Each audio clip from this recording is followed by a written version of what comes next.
संसार में जो भी दुख सुख है वे सब वृत्ति का विलास मात्र है। वृत्ति माना क्या? उसको कोई लोग सुरता भी कहते हैं, कोई फुरना भी कहते हैं।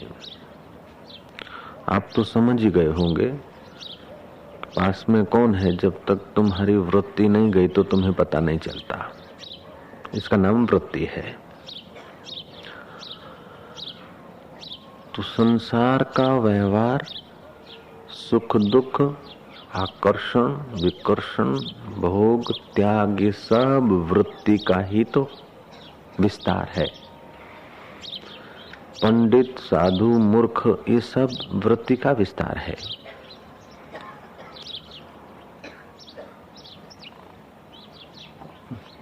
वो वृत्तियां हृदय से निकलती है, उस वृत्तियों को कल्पना भी कहा जा सकता है। वो यदि दुख में सुख की कल्पना करती है तो वृत्ति को दुख सुख भासता है। विष में अमृत की भावना दृढ़ करती है तो विष भी उसे अमृत जैसा लगता है।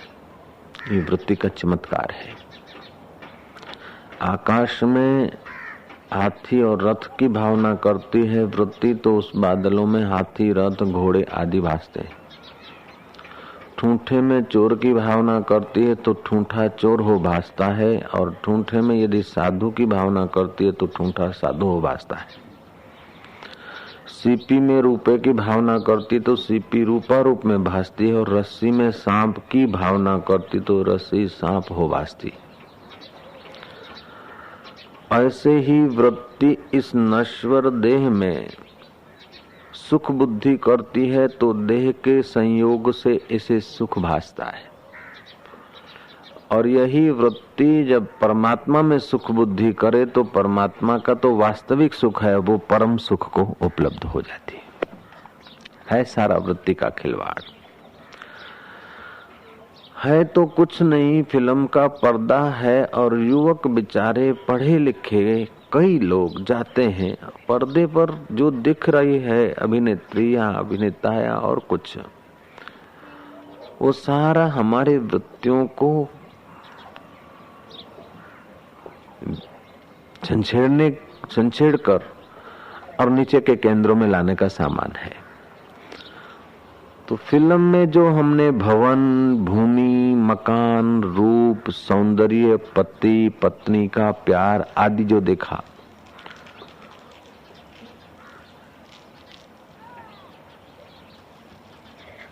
वो तो हमको उपलब्ध नहीं होगा, लेकिन हमारी वृत्ति ऐसा प्राप्त करने के लिए प्रवृत्त हो जाएगी। देखा है फिल्म में, लेकिन वृत्ति नीचे के केंद्रों में आ गई, वासनाओं के केंद्रों में और विकसित हो गई, अपने मूल हल्का रूपांतर तो हुआ नहीं। तो क्या है कि उस कई जवानों को मैंने उनके चेहरे देखे, यहाँ न आने वाले लोग भी कई बार मिलते हैं सड़कों पर, कई बार बाजार में, कई बार किधर जहाँ कहीं नजर पड़ जाए लोग तो मिलेंगे ही। तो उनके चेहरे से खबर आती है कि इन्होंने अपने जीवन की शक्ति का बुरी तरह विनाश कर दिया। कैसे किया? फिल्म देखकर उनकी वृत्ति रात्रि को फिल्म की जो प्रेयसी दिखी, जो चित्र देखे, उस चित्रों के साथ वो अपने विकारों को उत्तेजित हो जाते हैं और शरीर उनका धुल जाता है। ये भी तो वृत्ति का प्रभाव, ये कल्पना है। तो कल्पना में आदमी का विनाश भी हो जाता है, और कल्पना में आदमी का रक्षण भी हो जाता है तो कल्पना, लेकिन कल्पना जीवन के है तो कल्पना। स्त्री नहीं है, अभिनेत्री नहीं है, लेकिन उसका चित्र देखा है, उसके हास्य विलास को देखा है फिल्म में, और रात्रि को वो उसी के साथ अपना हास्य विलास करके शरीर को नाश कर देता है। ऐसा भी हुआ करता है तो कल्पना। तो कल्पना होती है प्रारंभ में कल्पना, लेकिन वो कल्पना स्थूल शरीर पर बुरा असर भी डालती है। ऐसे ही कल्पना शुरू में करो और वो अपने स्थूल शरीर पर अच्छा असर भी डालती है। लेकिन ये दोनों माया के अंतर्गत है, संसार के अंतर्गत है। चढ़ाव उतार संसार के अंतर्गत है। साधक की बुद्धि का विकास होता है ध्यान भजन जप तप सेवा करके, उसकी वृत्ति की मलिनता घटती जाती है। अब उसे उस तुच्छ भोगों में, तुच्छ आकर्षणों में, पर्दे के तो क्या वास्तविक भी जो भोग हैं उसको विष समझता है। उतना उसको विवेक आ गया है।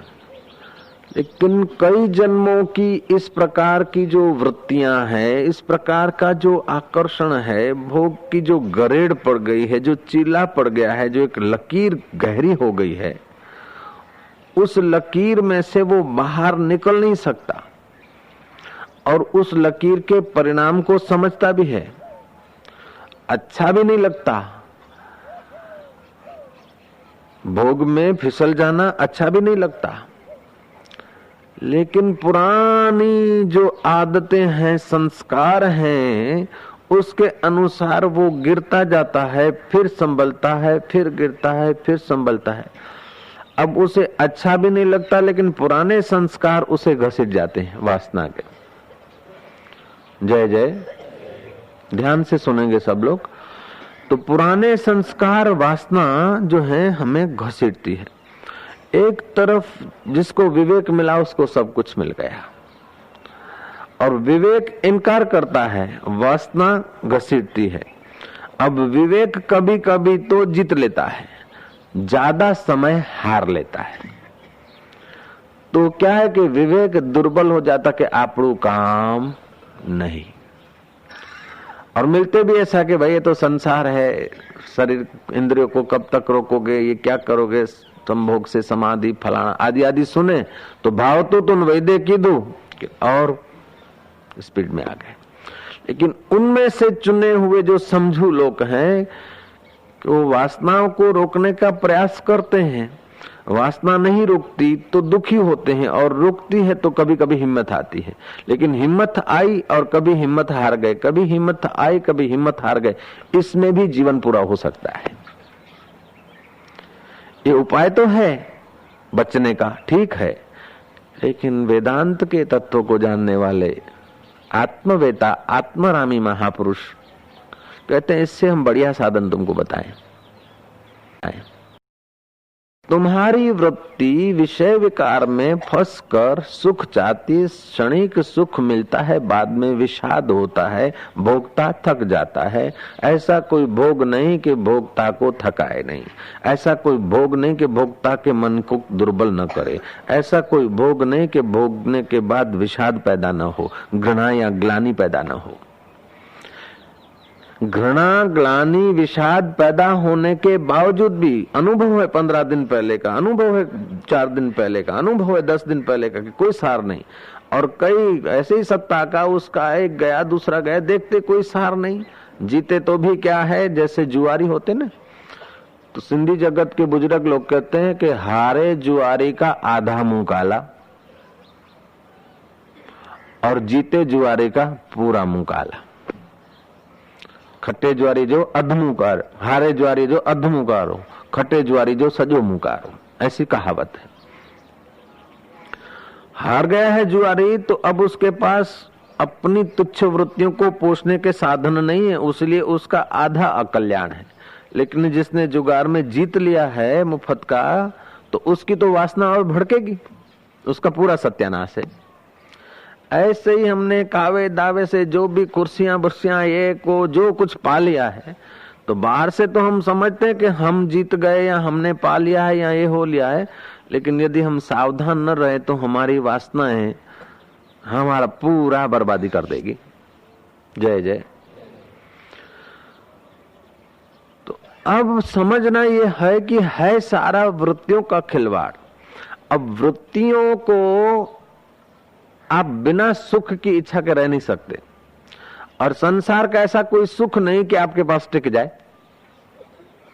यदि टिक गया होता तो हजारों जन्म से तुम सुख लेते आए हो, एक एक अंश मात्र भी टिकता तो अभी सुख के गोदाम होते हमारे पास।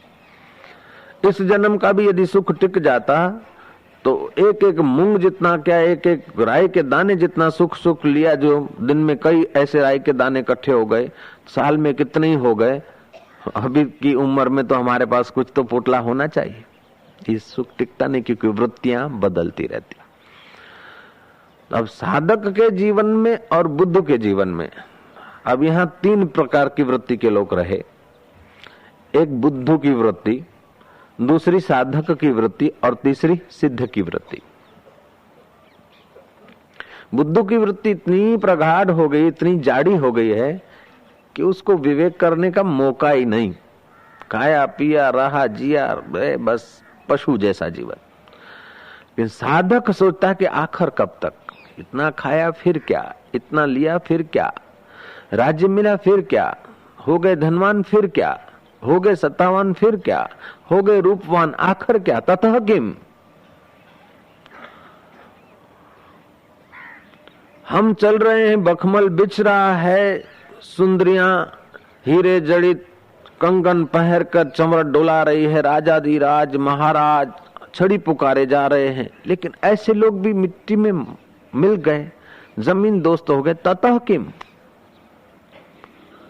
आखिर कब तक, आखिर क्या, छेवटे शू। ये साधक की वृत्ति है। तो देखता है कोई सार नहीं, कोई सार नहीं देखता है, फिर भी वो बेचारा वहीं बह जाता है। क्यों संस्कार और वासनाएं पुरानी है। तो वो अत्यंत मूर्ख है, उसको तो पता ही नहीं, इसलिए उसी में अपने को सुखी मान लेता है। अत्यंत जो समझू है वो अपने सत्य स्वरूप परमात्मा के सुख में मस्त है। लेकिन हम लोग जो हैं बीच के, त्रिशंकु की नाई झूले खाते। जब मिल गए मूढ़ों का संग तो हमको लगा कि ठीक છે બાપજી, આગળ ગયા એ બધું વાત તો સાચી છે, પણ આ બધા કરે છે તો આપણે ધમધમાવો કે।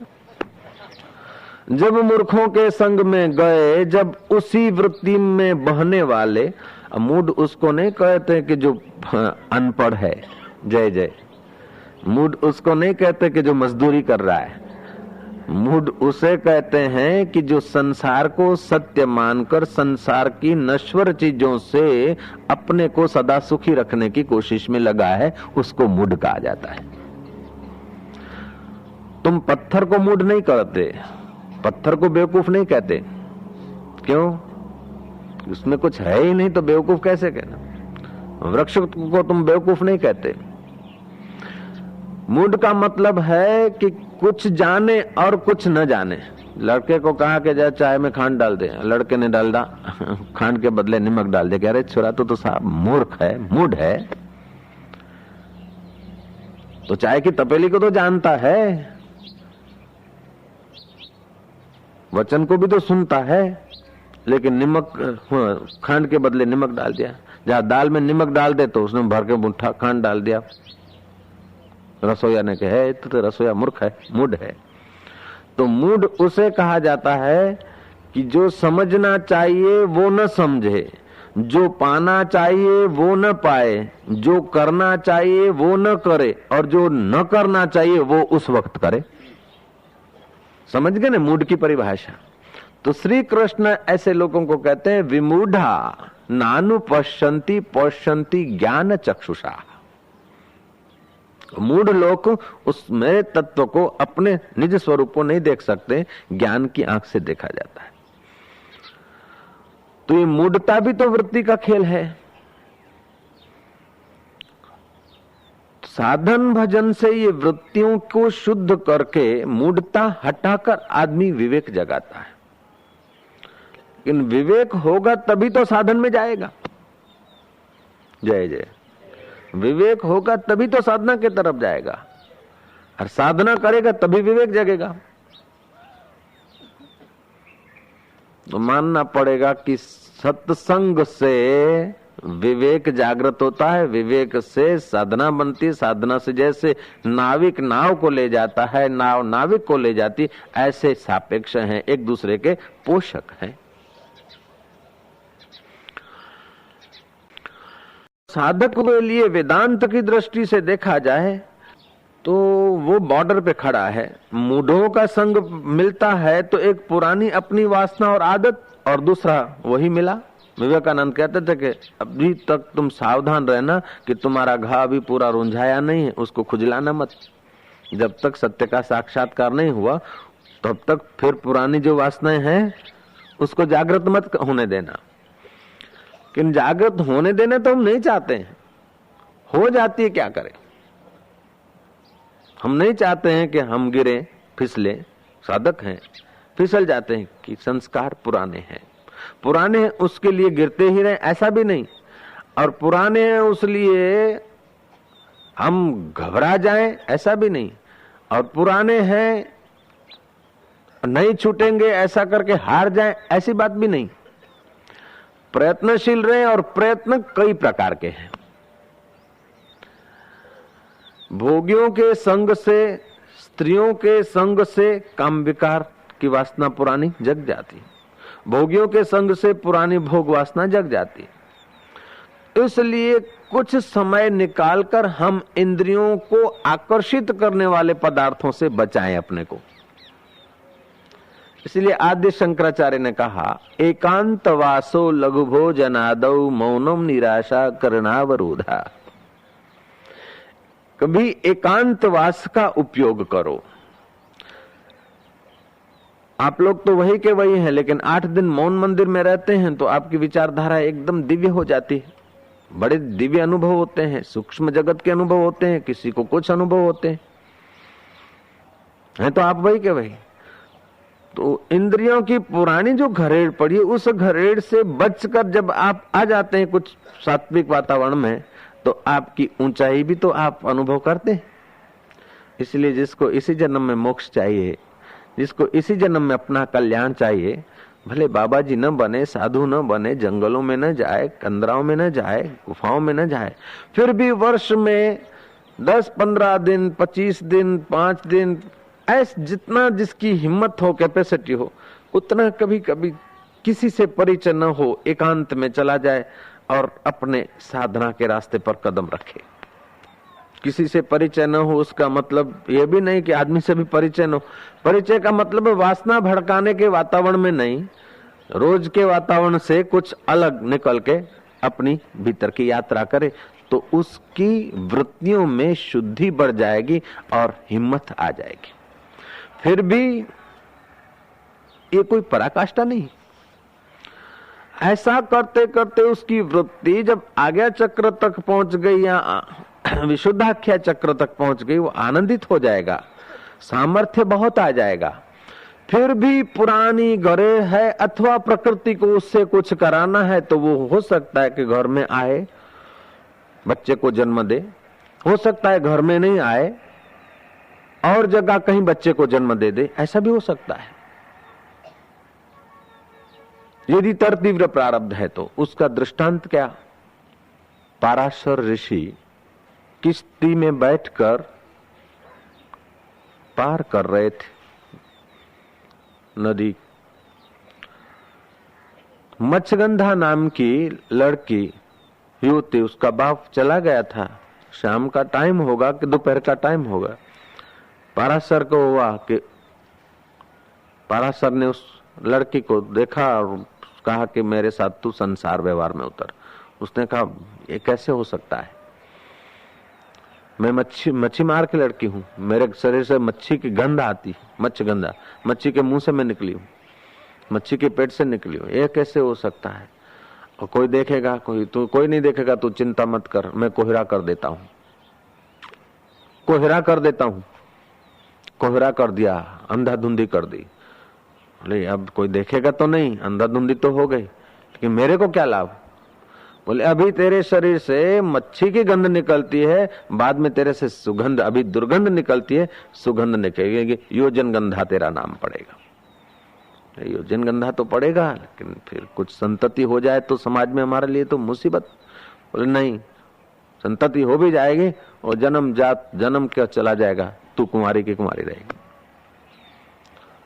और वही पराशर के द्वारा उस अनंत ब्रह्मांड को संचालन करने वाले परमात्मा ने प्रकृति की इस लीला को घटाकर पराशर के द्वारा वेद व्यास जी को जन्म दे दिया।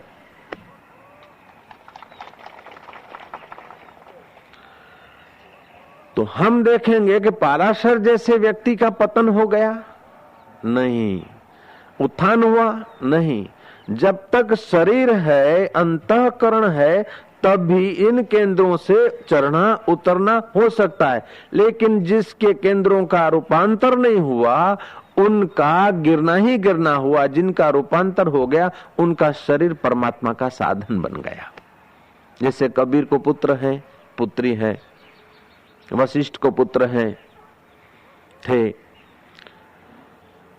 लेकिन फिर फर्क क्या होता है कि हम लोग मेरा पुत्र करके, मेरा परिवार करके हमारी वृत्तियां वहीं घूमती रहती है, और उन पुरुषों का मेरा पुत्र मेरा परिवार बोलते समय भी वो ऐसी जगह पे होते हैं कि वो समझते हैं कि सब वृत्तियों का खिलवाड़ है, ये कल्पना मात्र है। वे लोग असंग हो गए।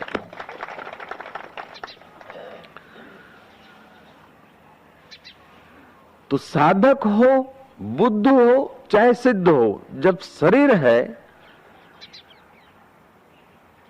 तो सब अपनी इच्छा के अनुसार घटनाएं नहीं घटती,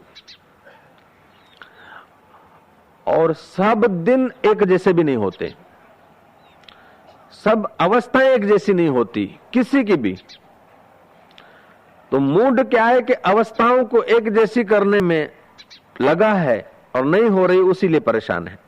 साधक अवस्थाओं को भी एक जैसा रखना चाहता है और नहीं हो रही है, वृत्तियों को एक जैसा रखना चाहता है, उसीलिए वो परेशान है। भोगी सतत भोग में सुख ढूंढता है और सतत भोग बने रहे, वो सतत भोग भी नहीं है और सतत भोग की वृत्ति भी सुखाकार नहीं रहती, उसीलिए वो दुखी है। त्यागी हमारी वृत्ति में त्याग और प्रभु की याद बनी रहे, ये बनी रहे, तो सतत प्रभु की याद नहीं बनती, अथवा बनती है तो प्रभु के स्वरूप का पता नहीं चलता।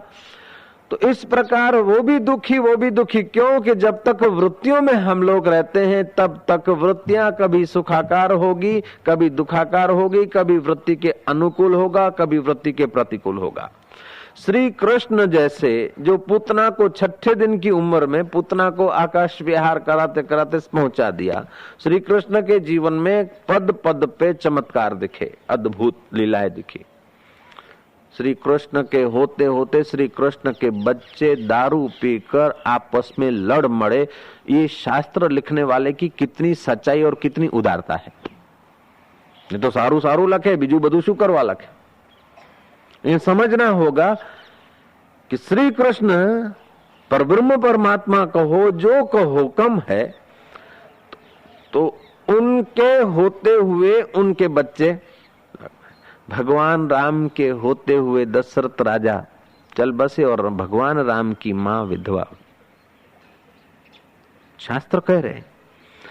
तो ये जो बाह्य जगत की लीलाएं हैं, खिलवाड़ हैं, वे आदमी ज्यादा दुखी होते हैं जो चाहते हैं कि आम केम न थयु, आम केम न थयु, आऊ आटलू केम थयु, आऊ केम पराशरे ओम केम कर्यु। जो आदमी अपने को कर्ता मानता है वो कृष्ण को भी कर्ता मान लेगा, वो पराशर को भी कर्ता मान लेगा, परब्रह्म परमात्मा को भी कर्ता मान लेगा। लेकिन जो अपने को दृष्टा मानता है वो कृष्ण को भी दृष्टा मानेगा, अथवा जो कृष्ण को दृष्टा माने वो अपने को भी दृष्टा मानेगा। अब फिर दूसरे ढंग से विचारे, भोगी वृत्तियों को भोग से सुखद बनाना चाहता है, उसलिए वो हताश हो जाता है, खिन्न हो जाता है, अंत में बुरी तरह हार के जाता है। भक्त वृत्ति में स्मृति भरना चाहता है, योगी वृत्ति को एकाग्र करना चाहता है, लेकिन ज्ञानी समझता कि एकाग्र करके भी उस वृत्ति से जब तक मैं निवृत्त नहीं हुआ वो एकाग्र वृत्ति फिर चंचल हो सकती है, वो ऊपर की वृत्ति फिर नीचे के केंद्रों में आ सकती है, और अपने को जब तक कर्ता मानूंगा तब तक सुख दुख लाभ हानि पुण्य पाप जन्म मरण चालू रहेंगे। इसलिए ज्ञानी वृत्ति को बाधित कर देता है। ज्ञानी वृत्ति जिस अंतःकरण से निकलती है वो अंतःकरण और अंतःकरण की वृत्ति और वृत्तियों के द्वारा इंद्रियों की प्रवृत्ति, इन सब को अपने से पृथक जानकर, जैसे आप अपनी गाड़ी अपने से पृथक जान के उसकी ड्राइव करते हैं, अपना स्कूटर अपने से पृथक जान के ड्राइव करते हैं, आप तो करता है, सच पूछो तो करता वर्ता क्या हो रहा है। आदमी आ गया तो ब्रेक लग जाती है, कहीं कोई सामने ट्रैफिक है तो हॉर्न पे हाथ चला जाता है, ये सब सिस्टमेटिक होता रहता है। लेकिन हम मानते कि मैंने ब्रेक लगाई, लगनी है, पैर पहुंच ही जाते हैं। भूख लगी तो रोटी के तरफ मनीराम चला ही जाता है, प्यास लगी तो पानी की तरफ पहुंच ही जाता है। एक ऐसी मशीनरी और मोटर फिट की है कि नाक में सड़वड़ाहट हुई तो हाथ हो ही जाता है। कोई प्लान बनाते हो, छींक देने की कोई कोशिश करते हो, छींक आ जाती है लेकिन तुम कहते हो मैंने दी। बगासा आ जाता कि मैं बगासू खा दूं। ऐसे ही संसार का जो कुछ व्यवहार है प्रारब्ध वेग से हो जाता है, ऐसा समझकर ज्ञानी अपने वर्तमान प्रारब्ध में कुछ हस्तक्षेप नहीं करते। ऐसा नहीं कि साक्षात्कार कर लोगे तो तुम है सब तुम्हारी इच्छा के अनुसार होने लग जाएगा, और यदि इच्छा के अनुसार होने लग भी जाए समझो कुछ, तो फिर इच्छाएं बढ़ती चली जाएगी। जय जय। तो न तुम्हारी इच्छा के अनुसार सब होना संभव है और सब इच्छाएं तुम्हारी फेल होना भी संभव नहीं। लेकिन इच्छा मात्र जो है वृत्ति है, और वृत्ति से जब तक निवृत्ति नहीं हुई तब तक महाराज ऊपर नीचे सुखद दुखद ये प्रवृत्ति बनी रहती है। तो बाबजी वेदांतनी दृष्टि तो सौ करता ऊंची कहवाय के, हाँ ऊंची तो है, लेकिन इसमें वैराग्य की जरूरत है, विवेक और वैराग्य की जरूरत है। ये सब उसमें होता है। ऐसा करके तुम जैसे पाराशर उतर आए संसार में, लेकिन उतरने के बाद फिर ऐसे चले गए कि दिखे भी नहीं। जय जय। श्री कृष्ण संसार में तमाम लीला क्रीड़ा, बंसी बजाना, ये करना, 9 वर्ष की उम्र में अद्भुत लीलाएं हुई। द्वारका थी, ये परिवार था, ऐसा वैसा तुम हम सुनते हैं, लेकिन देखो कि पुत्र और द्वारका समाप्त हो रही है तो श्री कृष्ण को खेद नहीं, और विस्तार हो रहा है तो उसमें अहम नहीं। ऐसी यदि तुम्हारी वृत्ति, तुम समझो ये वृत्ति का खिलवाड़ है, तो ऐसी यदि पक्की हो जाए तुम्हारी समझ, तो फिर तुमको दुख के समय दुख डिगा नहीं सकेगा और सुख तुम्हें बांध नहीं सकेगा। और सुख दुख दोनों जिसको नहीं बांध सकते वो तो मुक्त है ही है। सच पूछो कि तुम्हारे असली स्वरूप को सुख और दुख कभी बांधा भी नहीं है। तुम्हारे वास्तविक स्वरूप को, तुम्हारे आत्मा को आज तक सुख ने और दुख ने किसी ने बांधा नहीं, लेकिन तुम जानते नहीं वास्तविक स्वरूप को, उसीलिए शरीर को मान लेते मैं।